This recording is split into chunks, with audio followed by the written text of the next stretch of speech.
Faladidina farany arahantsika amin'ity hariva ity resaka antaranja tenisitsika ikisaka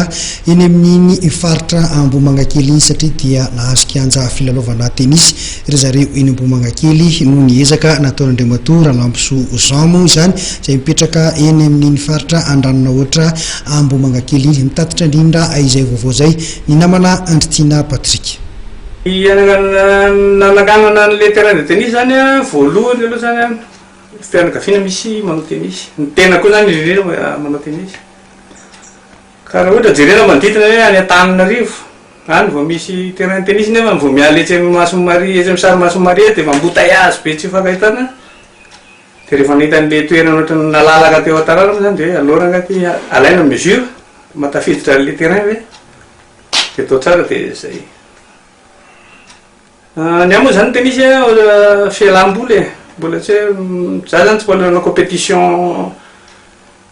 nationale mihitsy zany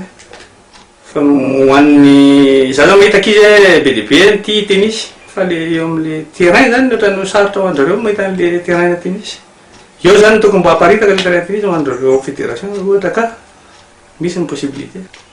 Ity toeran'ity zany eto Ambohimagnakely afaka an'le lalana makany Betsarainy iny dia mbola mandroso kely any ohatran'ny manalo makany amin'ny route Tamatave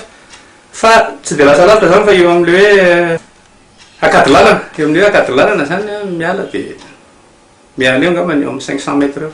fotoan'izao aloha zany tena tiako i Nadal mitovitovy amiko amin'ny maha-gaucher azy aloha ka